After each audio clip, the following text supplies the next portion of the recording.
오늘 말씀은 예레미야서 35장 5절로 11절, 18절로 19절의 말씀을 통해서 보수적인 신앙의 유익이라는 제목으로 은혜를 나누고자 합니다. 우리 제목을 한번 따라서 하시겠습니다. 보수적인 신앙의 유익. 말씀을 보도록 하겠습니다.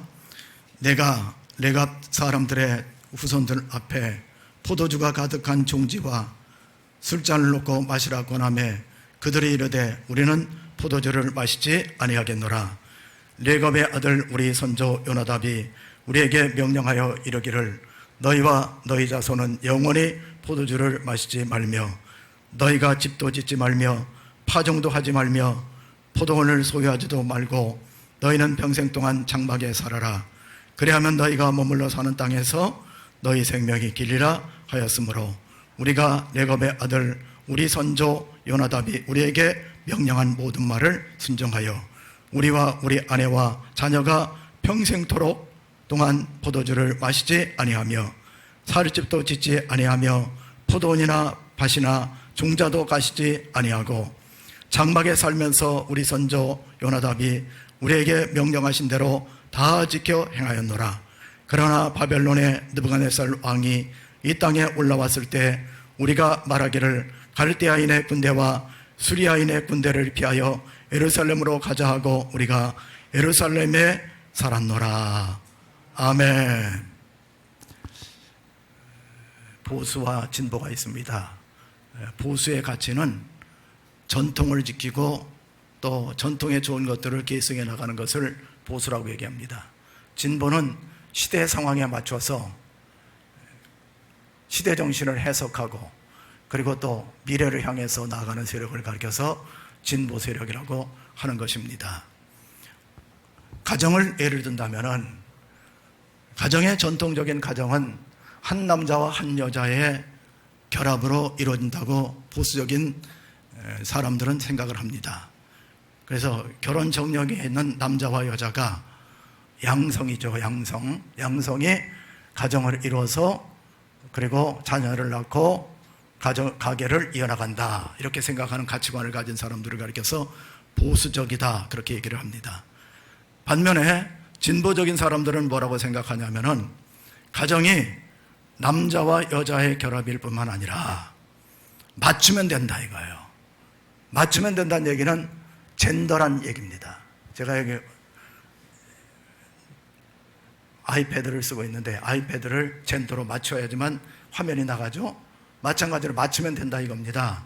그러니까 남자와 여자의 결합뿐만 아니라 여자와 여자도 맞출 수 있다는 거죠. 레즈비안도 결혼할 수 있다는 얘기입니다. 또 남자와 남자도 맞출 수 있다는 거예요. 호모도 결혼할 수 있다는 겁니다. 더 나아가서는 남자와 여자뿐만 아니라 남자 둘 여자 하나도 맞추면 가정을 이룰 수 있다는 거예요. 복합 양성애자들도 있습니다. 더 나아가서는 어떻게 돼? 맞추면 된다. 그러니까 내가 키우고 있는 애완견하고도 맞춰서 결혼하면 된다 해서 네덜란드 같은 데서는 애완견과의 결혼이 합법화되어 있습니다. 그리고 어떤 나라에서는 자기가 가지고 있는 인형하고도 결혼할 수 있다. 왜냐하면 인형하고 너무 소통이 잘 된다 이거예요. 그래서 맞춘다는 겁니다. 그래서 젠더, 그게 진보적인 사고방식이에요. 그러니까 진보적인 사고방식으로 나가면은 자유주의적으로 나가면은 결혼이 우리나라는 굉장히 어떤 면에서는 보수적인 나라죠. 굉장히 보수적인 나라입니다. 그러나 이웃나라인 대만 같은 경우만 해도요, 동성결혼이 합법화되었습니다.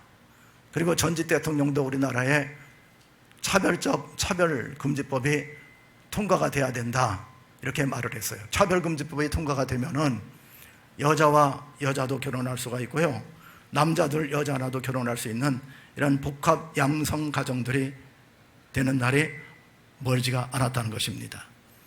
그러면 신앙적인 가치라는 것은 어떤 면에서는 보수적인 것이 좋은 것이 있고요, 진보적인 것이 좋을 수가 있습니다. 예를 든다면 과학 문명이 발달되는 데 있어서는 보수적인 사고방식을 가졌으면 안 됩니다. 헨리 포드라는 사람이 디트로이트에서 어머니가 죽어가는데 말을 타고 갔다 왔어요. 그런데 갔다 와 보니까 어머니가 죽어 있었습니다. 그래서 말보다 더 빠른 것을 만들어야 되겠다는 진보적인 생각에 의해서 자동차를 만들었어요. 자동차도 마찬가지입니다. 자동차 처음에는 석탄을 떼서 가는 자동차를 만들었어요.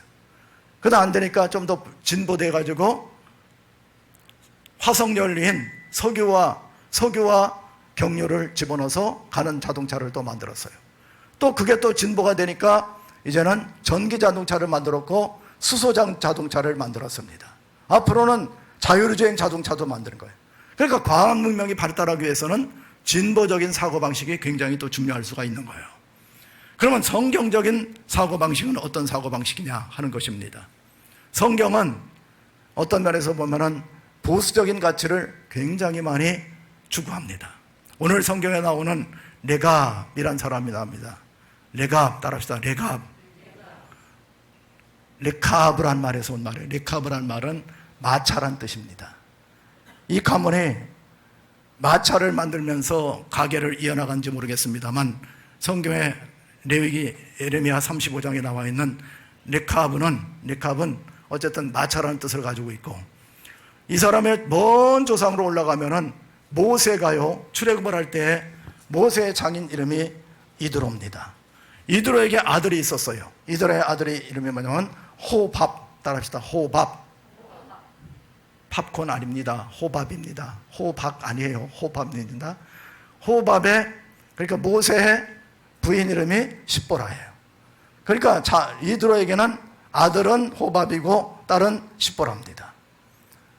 그러니까 모세에게 있어서는 호밥은 매형이죠.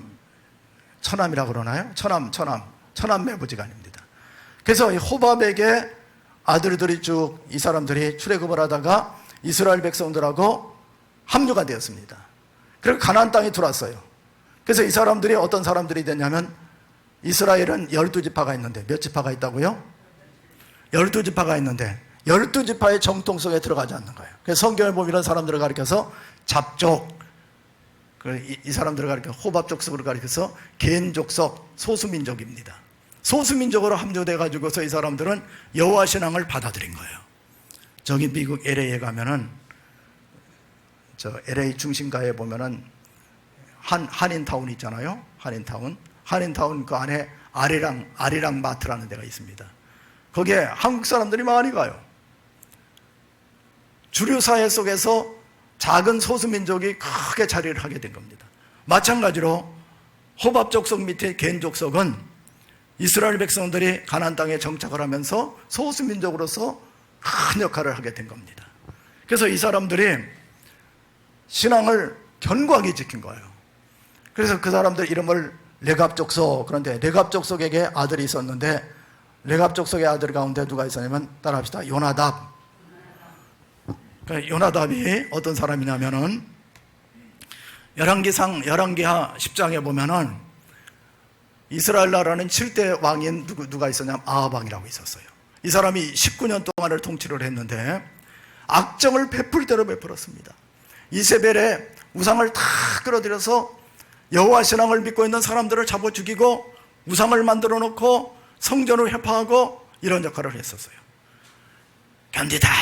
견디다 못해서 누가 일어나냐면은 예후라는 사람이 일어나서 이 아합의 집을 멸절시키기로 작정을 한 거예요. 그래가지고 누구하고 연합을 했냐면 레갑의 아들 요나답이라는 말하고 히브리 말은 여호나 똑같은 말이에요. 여호나답과 더불어서 바알의 신당에 들어가 바알을 섬기는 자들에게 이르되, 너희는 살펴봐, 바알을 섬기는 자들만 여기 있게 하고 여호와의 종은 하나도 여기 너희 중에 있지 못하게 하라 하고, 무리가 번제와 다른 제사를 드리려고 들어간 후에 에후가 80명을 밖에 두며 이르되, 내가 너희 손에 넘겨주는 사람을 한 사람이라도 도망가게 하는 자는 자기의 생명으로 그 사람의 생명을 대신하리라 하니라. 바알의 목상을 헐고 바알의 산당을 헐어서 화장실을 만들었더니 오늘까지 있었더라. 종교개혁 잘했죠? 에후가 이와 같이 이스라엘 중에 바알을 변하였으나 이스라엘에게 범죄하게 한 느밧의 아들 여로보암의 죄, 곧 베델과 단에 있는 금송아지를 섬기는 죄에서는 떠나지 아니하더라. 가장 큰 우상 숭배에서는 떠나지 않았는데 레갑은 떠났다는 거예요. 개혁을 했다는 겁니다. 이게 다른 점이라는 거예요. 여러분, 개혁까지는 잘했어요. 잘했는데 그 다음에 개혁이 굉장히 중요한 것입니다. 레갑 자손은 종교개혁을 해가지고 이때 당시에서부터 오늘 본문에 기록되어 있는 여호야김 시대까지는 약 한 250년 정도가 됩니다. 250년 동안 보수적인 전통적인 신앙을 고수해 나가게 되었다는 거예요. 저는 어떤 집안 보면은 3대가 예수 믿습니다. 할아버지도 예수 믿고 아들도 예수 믿고, 할아버지는 장로님이고 아들도 장로님이고 또 손자는 집사입니다. 좋은 집안입니다. 전통적인 집안이에요. 보수적인 집안입니다. 그래서 이 레갑은 에후는 변절됐어요. 우상숭배로 변절이 되었어요. 그러나 레갑은 변절이 되지 않고 250년 동안 전통을 지켜왔다는 거예요. 변함없는 신앙이 보수적인 신앙입니다. 자, 6절에 보면은 이렇게 말씀하고 있어요. 그들이 이르되 우리는 포도주를 마시지 아니하겠노라. 레갑의 아들 우리 손자 요나답이 우리에게 명령하여 이르기를 너희와 너희 자손은 영원히 포도주를 마시지 말며. 그러니까 레갑 자손들은 요나답의 명령에 의해서 절대 포도주를 마시지 말라고 그랬습니다. 그런데 하나님께서 에레미야에게 하루는 임하신 거예요. 저기 예루살렘 옆에 가면은 레갑 자손들이 지금 모여 살고 있다. 그 사람들을 불러다가 예루살렘으로 불러들여서 레위족들도 지금 술 잘 먹고 선지자들도 술 취해가지고 헛된 소리하고 허탄한 곳으로 가고 있는데 과연 이 아이들이 어떤 사람들인가 한번 불러들여봐라. 그래가지고 레갑의 후손들을 불러들인 거예요. 그래서 에레미야가 술을 마셔라. 그랬더니 이 사람들이 하는 얘기가 우리는 못 마십니다. 우리는 포도주를 250년 동안 요나답이 종교개혁을 했던 요나답이 마시지 말라고 했기 때문에 나는 마실 수가 없습니다. 할렐루야. 변함없는 믿음이에요. 생각해 보세요. 250년 동안이나 술을 안 마셨다는 게 그게 쉬운 일입니까? 저도 솔직히 여기에 대해서는 떳떳하지가 못해요. 예수 믿으면서도 솔직히 좀 죄송해요. 거짓말하면 안 되잖아요. 목사가 몇 번 마신 적도 있었습니다. 용서하시기 바랍니다. 여러분의 목사는 이런 사람이에요. 그런데 요나답의 후손들은, 레갑의 후손들은 마시지 않았다는 거예요. 참 놀라운 일이죠. 그것도 몇 년 동안요? 250년 동안. 이야, 어떻게 그렇게 어떻게 보면 초지일관을 합니까? 시종여의를 합니까? 끝까지 갑니까? 보수주의자들은, 전통주의자들은 이렇게 끝까지 가는 거예요. 그게 신앙입니다. 술에 대해서 성경은 어떻게 말하고 있냐? 나실인 서원을 했기 때문에 그런 거예요. 민수기 6장에 보면 나실인들은 포도주를 마시지 말라고 그랬습니다. 6장 3절은 포도주와 독주를 마시지 말며, 독초로 된 초를 마시지 말며, 포도주도 마시지 말며, 포도나무와 건포도도 먹지 말며, 그 다음에 머리에 삭도를 대지 말라는 거예요. 이 머리털은 하나님의 영광을 상징하는 겁니다. 영광스러운 하나님의 반열을 침범하지 말라는 거예요. 시체를 만지지 말라는 겁니다. 생명력 있는 삶을 살라는 거예요. 이 세 가지 조건 가운데 첫 번째 나오는 것이 술 마시지 말아라. 왜 술 마시면 안 됩니까? 술을 마시면 사람이 혼미해지기 때문에 그런 거예요. 통찰력이 없어집니다. 분별력이 없어집니다. 삼손도 술 마시다가 이 세상을 떠날 수밖에 없었던 것을 성경을 통해서 볼 수가 있어요. 성경은 술에 대해서 이렇게 말씀하고 있습니다. 잠언서 23장 29절에 보면 재앙이 네게 있느냐, 근심이 네게 있느냐, 분쟁이 네게 있느냐, 원방이 네게 있느냐, 까닭을 없는 상처가 네게 있느냐, 붉은 눈이 네게 있느냐, 술에 잠긴 자에게 있고 혼합한 술을 구하러 다니는 자에게 있느니라. 포도주는 붉고 잔에서 번쩍이며 순하게 내려가나니 너는 그것을 보지도 말지어다.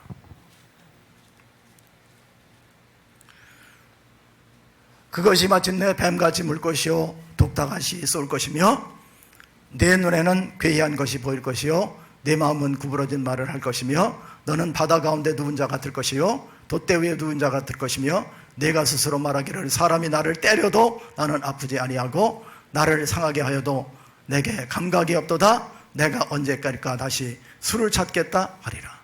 알코올 중독 수준이 된 사람을 얘기하는 거예요.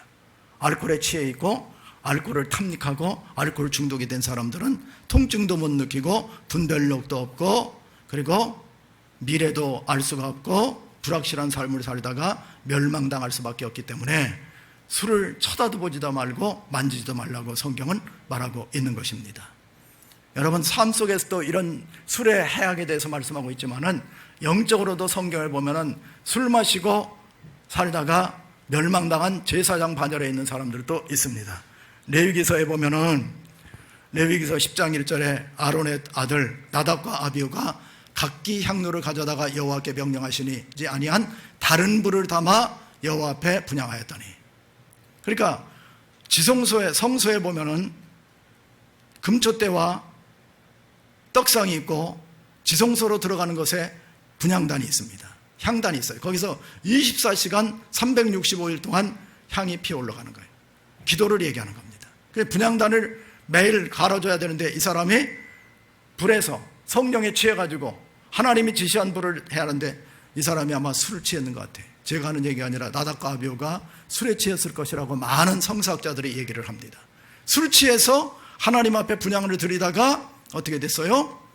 불이 분향단에서 확 나와서 이 사람 두 사람이 삼켜버리니까 죽어버리고 말았다. 화형당하고 말았어요. 즉결 화형당하고 말았어요. 여러분, 영적으로 깨어있는 것이 얼마나 중요한 일입니까? 저와 여러분이 영적으로 깨어서 하나님 앞에 나와서 예배드린다는 것은 하나님의 놀라운 은혜와 축복인 것으로 믿습니다. 깨어서 하나님 앞에 예배드리다가 하늘의 복을 받아 누리는 성도들이 되시기를 바랍니다.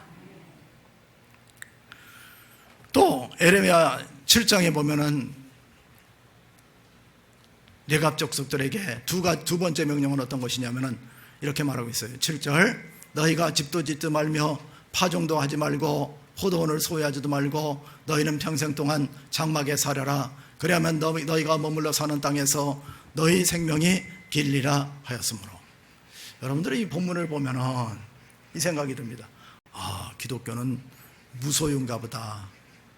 홈리스가 돼야 되나 보다. 또 생업에 종사하면 안 되는 거구나. 생산활동도 하면 안 되는 거구나. 이렇게 잘못된 시각으로 볼 수가 있습니다. 이건 뭘 말하냐면은 이 사람들이 집도 짓지 말고 파종도 하지 말고 포도원도 소유하지 말고 농사 짓지 말라는 얘기입니다. 농사 짓지 말면 뭘 해야지 돼요? 목축업을 하라는 얘기예요. 유목민으로 살라는 얘기입니다. 그러니까 그러면서 너희가 머물러 사는 땅에서 너희 생명이 길리라. 유목민으로 살면은 내 생명이 어떻게 된다는 거예요? 하늘나라의 생명까지 이어지는 그런 지속적인 그런 복을 하나님이 주시게 된다. 그렇게 말씀하고 있는 거예요. 여러분, 이 땅에서의 삶이라는 것은 영원히 되는 것이 아닙니다. 언젠가는 이 땅에 있는 것을 다 놓고 가야 되는 날이 있습니다. 영원할 것 같죠? 그러나 이 땅에서의 삶은 유한한 것이고 찰나적인 것이라고 성경은 얘기하고 있어요. 고린도서 5장 1절에 보면 사도 바울은 이렇게 말하고 있습니다. 만일 땅에 있는 우리의 장막집이 무너지면 하나님께서 지으신 집 곧 손으로 지은 것이 아니요 하늘에 있는 영원한 집이 우리에게 있는 줄을 아느니라. 참으로 우리가 여기 있어 탄식하며 하늘로부터 오는 우리 저서로 덧있기를 간절히 사모하느라. 미래 지향적인 삶, 천국 지향적인 삶을 살 것을 얘기하고 있어요. 그러니까 이 요나답이 그의 후손들한테 명령한 것은 뭐냐면은 술 취하지 말라는 것입니다. 영적으로 분별하고 하나님 앞에 예배드리며 살라는 거예요. 뿐만 아니라 이 땅에서의 삶이 아니라 영원한 세계가 있으니까 천국 지향적으로 미래 지향적으로 삶을 살아나가라고 명령하는 것을 알 수가 있는 거예요. 할렐루야. 우리는 하나님의 사람들을 믿음으로 살았던 것처럼 살아야 될 것으로 믿습니다. 하나님께서 이 레갑 자손들이 시험을 통과했어요. 여러분, 시험을 잘 통과해야 돼요. 신앙생활하는 분들은. 하나님은 고린도전서 10장 13절에 보면 사람이 감당할 시험 밖에는 너희에게 당한 것이 없나니 하나님은 미쁘사 너희가 감당지 못할 시험 당함을 허락지 아니하시고 또한 시험 당할 때에 피할 길을 내사 너희로 등이 감당하게 하시느니라. 하나님은요, 저와 여러분이 넉넉히 감당할 수 있는 그런 은혜를 주셔서 가는 겁니다. 이 땅을 살아가는 데 있어서 우리가 전통적인 신앙을 잘 지키고 또 복받는 삶을 사는 것은 굉장히 중요한 요소 중에 하나인 것입니다. 그런데 하나님은 감당할 수 있는 능력을 주시게 되는 거예요. 그래서 하나님께서는 레갑 자손들한테 말씀하고 있어요. 18절에 이렇게 말씀하고 있습니다. 에레미야가 레갑 자손 레갑 사람의 가문에게 이르되 만군의 여호와 이스라엘의 하나님께서 이와 같이 말씀하시기를 너희가 너희 선조 요나답의 명령을 순종하여 그의 모든 규례를 지키며 그가 너희에게 명령한 것을 행하였도다. 어떻게 해요? 흔들림 없이 보수적으로 전통적으로 명령을 준행해 왔다는 것입니다. 그러므로 만군의 여호와 이스라엘의 하나님께서 이와 같이 말씀하시니라 레갑의 아들 요나답에게서 내 앞에 설 사람이 영원히 끊어지지 아니하리라. 이게 무슨 말입니까? 내 앞에 설 사람이 영원히 끊어지지 아니하리라. 이건 하나님을 예배하는 백성들이 한 명도 떨어지지 않고 레갑 자손의 사람들은 하나님을 예배하며 복받는 삶을 살 수 있다는 것을 얘기하고 있는 거예요. 여러분, 이 아침에요, 예배자로 나왔다는 것은 보통 복을 받은 사람들이 아닙니다. 여러분 알아야지 돼요. 어떤 모습으로 나왔던지 간에 예배자로 나왔다는 것이 하나님이 은혜를 주셨고 이끌었기 때문에 하나님 앞에 나온 겁니다. 이렇게 하나님 앞에 서는 인생을 살던 사람들이 마지막에는 새하늘과 새 땅에 들어가서 눈물도 슬픔도 곡함도 애통하는 것도 없는 그 나라에서 영원히 영생복락을 누리면서 금면류관을 쓰고 하나님을 예배할 날이 오게 될 것을 믿으시기 바랍니다. 그러면 레갑 자손들이 그러면 예수님 오실 때 어떻게 됐느냐? 이 사람들의 직업이 뭐예요? 직업이 뭐라고요? 목축업에 하는 사람들을 가리켜서 양치는 사람들을 뭐라고 그래요? 목자라고 그러지. 이 사람들은 예루살렘 근처 베들레헴에 살았었죠. 예수님 오셨죠. 누가복음 2장에 보면은 천사가 노래합니다. 지극히 높은 곳에서는 하나님께 영광이요 땅에는 기뻐하심을 입은 모든 자들에게 평화로다. 잠자고 있었어요. 누가 잠자고 있었겠어요? 레갑 자손들이 잠자고 있을 것이라고 성서학자들은 추정을 합니다. 예수님 이 땅에 오셨을 때 제일 먼저 만난 부류가 누구였어요? 목자들이었습니다. 레갑의 후손들이었어요. 그래서 이 레갑의 후손들이 일어났어요. 베들레헴으로 갔습니다. 베들레헴으로 가서 마리아와 요셉을 만났어요. 천사가 자기들에게 아기에 대해 산 말을 일렀어요. 목자들이 그들에게 말한 것을 놀랍게 여기며 듣는 사람들이 예수님 오신 모습 앞에서 예수님이 오셨는데 메시아인 걸 모르고 있었을 사람도 있었을 것입니다. 그런데 레갑 자손들이 와서 말을 했어요. 마리아는 이 모든 말을 마음에 새겨 생각하니라. 목자들은 자기들에게 이르던 바와 같이 듣고 본 바 그 모든 것으로 인하여 하나님께 영광을 돌리고 찬송하며 돌아가니라. 전통적인 신앙을 가졌던 사람들은 예수 그리스도 초림 때 예수님을 만날 수가 있었습니다. 오늘의 시대도 마찬가지입니다. 전통적이고 보수적이고 흔들림 없는 신앙을 가진 사람들은 예수님이 재림하실 때 마라나타 아멘 주 예수여 어서 옵시오 하면서 예수님 앞으로 나아갈 수 있는 은혜를 누리게 되는 것입니다. 이 땅에서 술 취하고 방탕하고 영적으로 곤고한 삶을 살고 하다가 예수님 은혜도 깨닫지 못하는 삶을 살고 그리고 또 세상에서 먹고 마시고 시집가고 장가가고 사고 팔고 신고 거두고 하는 1차적이고 세속적인 이런 삶을 살았던 사람들은 예수님이 오셨을 때 어떻게 되겠어요? 산아 나를 가려라 바위야 나를 가려라 하면서 예수님 오시지 않기를 갈망하다가 지옥불에 떨어지는 인생들도 또 있을 수 있다는 것을 기억할 필요가 있는 것입니다. 교회는 보수적인 레갑 자손들처럼 깨어있는 사람들의 모임입니다. 우리 새소망교회 성도들은 깨어있는 신앙이 되어야 될 것으로 믿습니다. 오늘 예수님이 오신다면 여러분 어떻겠습니까? 어서 오세요. 기다려 싸워요. 환영합니다. 인정합니다. 나를 붙잡아 주세요. 영원한 천국으로 이끌어 주세요 하는 사람이 있는가 하면 어떤 사람들은 주님 오늘만은 안 되겠사옵나이다 일주일만 참아주세요. 한 달간 말미를 주셨으면 어떻겠습니까? 그럴 사람들도 있다는 것을 기억할 필요가 있는 거죠. 그래서 예수님 오셨을 때 레갑 자손들은 깨어있는 마음을 가지고 있어요. 즉각적으로 하나님 앞에 서 있는 마음을 가지고 있었어요. 그렇기 때문에 메시아가 이 땅에 오신 것을 알았기 때문에 천사들의 첫 번째 메시지를 들었습니다. 지극히 높은 곳에서는 하나님께 영광이요 땅에는 기뻐하심을 입은 모든 자들에게 평화로다. 하나님을 만나는, 예수 그리스도를 만나는 감격과 기쁨이 나타나게 되었던 것입니다. 여러분, 신앙생활은 보수적인 것이 좋습니다. 세상의 원리는 진보적인 가치가 또 좋을 때도 있을 수가 있어요. 미국만 해도요, 진화론을 얘기하는 학자가 있으면 그 사람은 교단에서 축출됩니다. 미국의 학자들의 90%가 진화론자들입니다. 진보주의자들입니다. 성경의 가치를 믿지를 않습니다. 예수 그리스도를 통해서 구원받는 것에 대해서 어떤 학자들은 그렇게 말합니다. 어떻게 원시적으로 피가 사람을 구원시킨단 말인가? 그렇게 말하는 사람들도 있습니다. 도우심에 대해서 어떤 사회적인 정의를 구현하고 경제를 부흥시키고 이래야지만 산다고 생각합니다. 이런 이 세상적인 가치, 진보적인 가치가 세상을 범람하고 있습니다.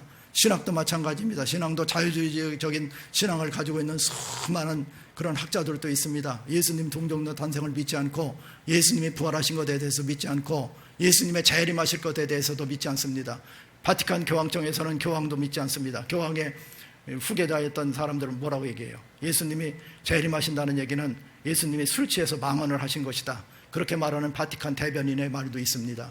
그리고 또 바티칸의 교황은 뭐라고 말합니까? 지옥은 없다. 악인은 다만 사라져갈 뿐이다. 성경의 가치를 믿지 않는 가장 진보적인 자유주의적인 가치가 세상을 휩쓸고 있습니다. 이럴 때 우리는 믿음 생활을 보수적으로 잘 지키는 것이 필요합니다. 초창기 때도 그랬잖아요. 세상의 진보적인 가치는 언택트, 비대면이 좋지요. 사실 은행 계좌를 개설하고 뭐 텔레뱅킹을 한다든지 인터넷 뱅킹을 한다든지 굉장히 좋은 겁니다. 편리한 겁니다. 신앙도 그러면 그 가치를 따라서 비대면으로 하자, 언택트로 하자. 그래가지고 유튜브를 틀어놓고 앉아서 예배를 드렸습니다 하는 그런 진보적인 자유주의적인 그런 사상이 범람을 하고 있습니다. 그렇기 때문에 한국교회가 자꾸만 침체되고 있는 거예요. 우리 보수적인 신앙은 어디 비대면이 있습니까? 하나님의 임재에 대해서 우리는 반응하는 것이 전통적인 예배입니다. 그렇기 때문에 저와 여러분이 예배 드리는 것을 기뻐해야 되는 것이고 예배를 사모해야 되는 것입니다. 일주일에 프로그램을 짜야지 돼요. 나는 몇 번 하나님 앞에 나와서 예배를 드릴 것인가, 3번 드릴 것인가, 5번 드릴 것인가. 영적인 것은 자꾸만 경쟁을 해야 되는 겁니다. 히브리서 10장 24절에 있는 것처럼 예수 그리스도의 오심을 볼 때까지 그리하라. 세상에 진보적인 가치를 가진 사람들은 모이기를 패하는 사람들의 습관을 가지고 있습니다. 우리 보수적인 신앙을 가진 사람들은 모이기에 힘써야 되는 거예요. 초대교회적인 모습으로 자꾸만 회복해 나가는 것이 굉장히 중요한 운동 중에 하나가 되어야 되는 것입니다. 초대교회는 어떻게 했습니까? 사도행전 2장 44절에 보면은 믿는 사람들이 다 함께 있어 모든 물건을 통용하고 유무상통을 했다는 얘기죠. 재산과 소유를 팔아 각 사람의 필요를 따라 나눠주고 삶을 쉐어링했다는 얘기입니다. 날마다 마음을 같이하고 성전에 모이기를 힘쓰고 집에서 떡을 떼며 기쁨과 순전한 마음으로 음식을 먹고 날마다 집에 모여서, 그러니까 구역예배, 셀예배, 목장예배, 뭐 여러 가지 예배들이 있죠. 이런 예배, 이거 모였다는 거예요. 이런 모임으로 자꾸만 가졌다는 겁니다. 자꾸만 이제는 보수적인 가치들이 잃어버려요. 그 때문에 구역예배 안 드리면 편하니까 이제 모이지 말자. 한국교회가 그래서 없어질 수도 있습니다. 유럽교회가 그래서 없어졌습니다. 편리주의로 나가면 안 돼요. 자유주의로 나가면 안 됩니다. 보수적인 전통적인 교회를 자꾸만 복구를 시켜야 되는 것입니다. 음식을 먹고 하나님을 찬미하며 또 온 백성에게 칭송을 받으니 주께서 구원받는 사람을 날마다 더하게 하시니라. 교회는 자꾸만 은혜 생활을 해야 되는 거예요. 은혜의 재생산이 있어야 되는 겁니다. 은혜의 역사가 나타나야 되는 거예요. 그게 보수적인 교회의 전통적인 모습입니다. 그래야지만 회복되고 부흥되는 것입니다. 교회의 가장 본질적인 것은 우리가 지탱을 시키고, 방법론적인 것은 좀 바꿀 수가 있죠. 예를 들면 뭐 피아노만 쳤던 교회가 드럼도 친다든지 악기를 동원한다든지 이런 건 방법론적인 문제고, 그래서 이 보수적인 가치를 자꾸만 지켜야 되는 겁니다. 레갑 자손들이 250년 동안 술 먹지 않고 전통적인 요나답의 명령에 순종했다 하는 것. 그 다음에 여호야김은 607년의 사람입니다. 그 후에도 607년 동안 예수님 오실 때까지 그 전통을 지켰다가 결국은 예수 그리스도를 첫 번째 만났습니다.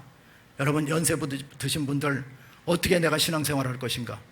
여러분, 이 상태로 있다가 예수님 오시면 만날 자신이 있습니까? 신앙생활이 만족합니까? 지금 이 상태가? 도전해 봐야 돼요. 레갑자손이 250년, 그 다음에 더 이어서 에레미야한테 칭찬받고 하나님 앞에 끊임없이 서게 될 것이다. 607년이 지난 다음에 또 예수 그리스도 초림을 맞이했던 그런 신앙의 놀라운 기적을 저와 여러분이 맛봐야 될 것으로 믿습니다. 신앙을 다시 한번 개혁하고 하나님 앞으로 바로 서는 그런 성도들이 되시기를 주의 이름으로 축원합니다. 우리 찬송 부르고 기도하도록 하겠습니다.